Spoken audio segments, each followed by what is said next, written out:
Halo guys, Assalamualaikum warahmatullahi wabarakatuh.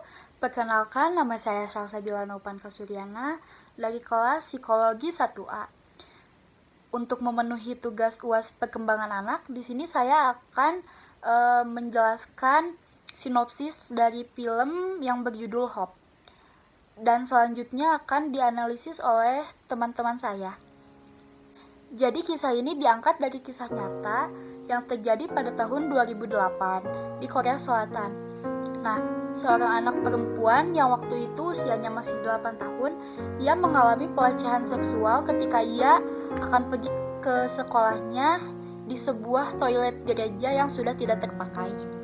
Untuk menghilangkan buktinya, si pelaku mengambil pompa WC untuk membersihkan alat kelamin korban yang berujung alat kelamin dan anus beserta usus besar si korban mengalami kerusakan sehingga si korban mengalami cacat permanen. Nah, dia juga ngelakuin penganiayaan lain yang menyebabkan korban terluka parah. Setelah itu, dia langsung meninggalkan si korban sendirian di tempat itu. Nah, jadi film ini bercerita tentang keluarga bahagia dan sederhana seperti keluarga pada umumnya, di mana si ayahnya itu bekerja sebagai buruh pabrik sedangkan si ibunya membuka toko di depan rumahnya. Nah, pada suatu hari di pagi yang gerimis, si anak perempuan ini telat untuk berangkat ke sekolah. Dan agar cepat untuk sampai di sekolah, si anak ini mengambil jalan pintas, yaitu ke sebuah gang yang sepi dan gelap. Dan ketika hampir di sekolah, tiba-tiba ia dihampiri oleh pria yang basah kuyup, dan pria tersebut meminta untuk si anak ini berbagi payung dengannya. Dan dari sinilah kisah ini dimulai. Nah, beberapa bagian tubuh si korban mengalami goresan dan kerusakan dari dubur sampai ususnya. Ia harus dioperasi untuk mengangkat usus besar dan usus halusnya. Akibat dari kejadian itu juga, ia harus memakai kantung kolostomi untuk selamanya. Dan ia juga mengalami trauma berat atau yang sering disebut dengan PTSD atau kondisi trauma setelah mengalami kejadian traumatis. Dan sebelum dia melakukan operasi, dia sempat berbicara kepada ayahnya mengenai peristiwa yang sedang dialaminya. Dan juga anak itu ngejelasin ciri-ciri pelaku penganiayaannya kepada ayahnya agar sang ayah dapat menangkap penjahat itu. Dan trauma yang dialami oleh dia itu menyebabkan dia menjadi enggan berbicara dan bertemu dengan pria dewasa. Pihak rumah sakit pun menyarankan agar si anak itu dibawa terapi kepada yayasan Sunflower.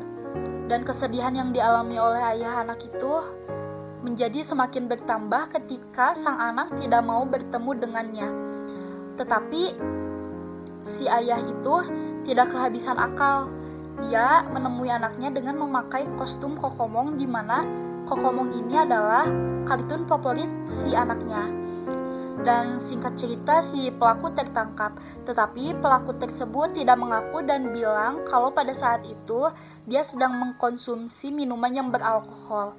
Dia juga mengaku tidak ingat atas kejadian itu.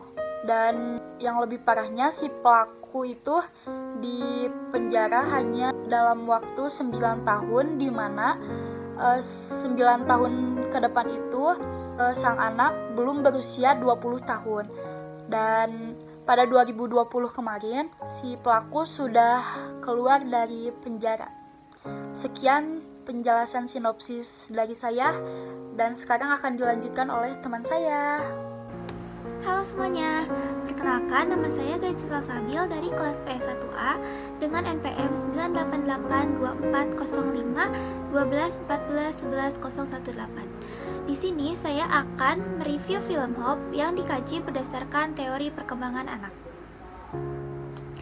Film Hope ini berkaitan dengan teori perkembangan sosio-emosional pada masa pertengahan hingga akhir anak. Menurut buku Sandrock, ini ada yang pertama itu teori perkembangan kepribadian dan emosional, yaitu the self, teori the self. Yang pertama ada memahami orang lain. Pada masa kanak-kanak pertengahan hingga Hingga akhir, anak-anak menunjukkan peningkatan pengambilan perspektif, kemampuan untuk mengasumsikan perspektif orang lain, dan memahami pikiran dan perasaan mereka.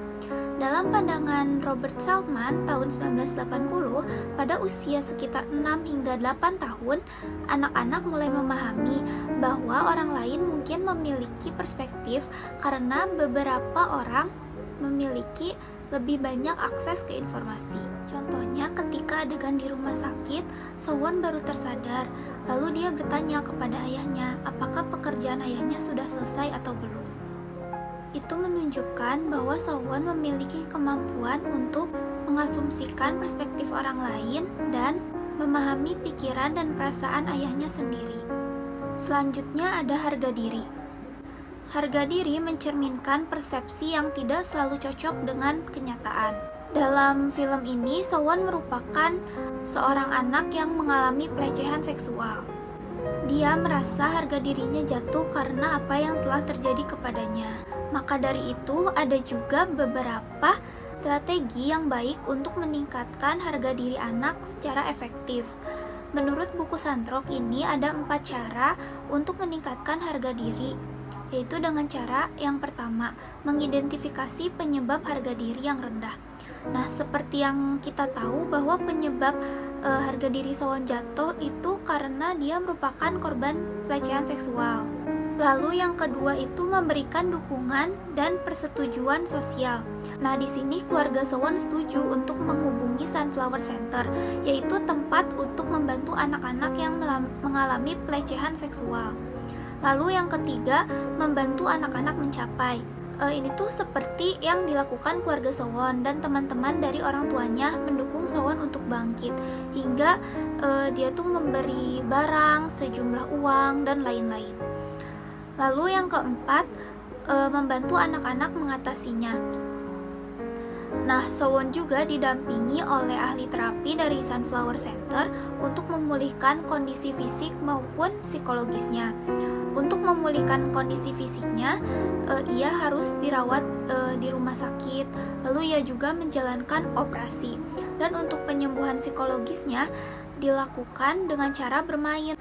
Contohnya keluarganya memakai kostum karakter Kokomong, itu karakter kartun kesukaan Sowon, lalu menari di depannya. Karena menurut ahli terapi, anak-anak melepas stres dengan cara tertawa dan bermain. Lalu yang selanjutnya ada emotional development atau perkembangan emosional.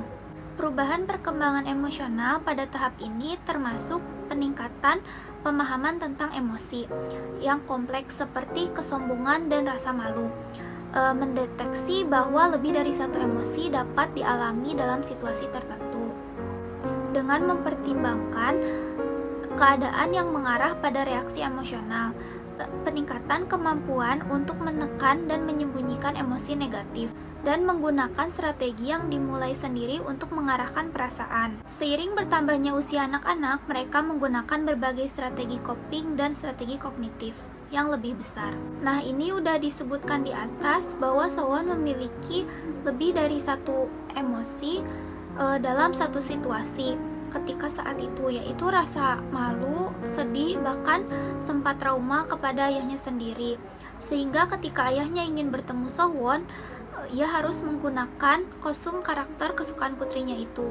Namun lama-lama Sowon juga mengerti dan menggunakan strategi yang dimulai sendiri untuk mengarahkan perasaannya untuk kembali dekat dengan ayahnya. Yang selanjutnya ada moral development atau perkembangan moral. Perilaku prososial melibatkan perilaku moral positif seperti berbagi. Anak-anak mengekspresikan ide-ide objektif tentang keadilan. Lalu anak juga mulai memahami dan bersimpati dengan orang lain. Contohnya ketika Sowon akan pulang dari rumah sakit, teman-teman sebayanya menulis ucapan dan menempelkannya di pintu toko rumah Sowon. Selain itu, salah satu teman Sowon juga menangis dan meminta maaf kepada ayah Sowon karena pada hari kejadian ia tidak berangkat ke sekolah bersama Sowon. Mungkin jika dia berangkat ke sekolah bersama Sowon, kejadian ini tidak akan terjadi pada Sowon. Jadi dia merasa menyesal gitu ya. Ini menunjukkan bahwa mereka sudah mulai bersimpati kepada oleh orang lain. Nah, yang selanjutnya ada families atau keluarga. Nah, keluarga juga sangat berpengaruh dalam perkembangan sosioemosional pada anak. Di sini ada perubahan perkembangan dalam hubungan orang tua dan anak. Orang tua menghabiskan lebih sedikit waktu dengan anak-anak selama masa kanak-kanak menengah hingga akhir daripada di usia anak dini. Orang tua terutama memainkan peran penting dalam mendukung dan merangsang prestasi akademik anak-anak. Di sini orang tua Sowon juga selalu sibuk dengan pekerjaan mereka masing-masing, sehingga Sowon merasa tidak dipedulikan. Bahkan ada adegan di mana ketika Sowon ingin mengikat rambutnya, tetapi ibunya sibuk di toko dan ayahnya sibuk pekerjaannya. Akhirnya dia tidak jadi mengikat rambutnya karena ia tidak bisa mengikat rambut sendiri. Akhirnya ia menggerai rambutnya ke sekolah, dan dia merasa orang tuanya itu dua-duanya sibuk pada urusannya masing-masing, sehingga dia tidak merasa diperhatikan sepenuhnya. Bahkan pada saat Sowon mau berangkat ke sekolah pun ibunya hanya bertanya, ibunya tidak inisiatif mengantarkan Sowon ke sekolah pada pagi sebelum kejadian Sowon menjadi korban pelecehan seksual gitu. Assalamualaikum warahmatullahi wabarakatuh. Perkenalkan, nama saya Amra. Saya akan menganalisis film pop menurut buku Diane.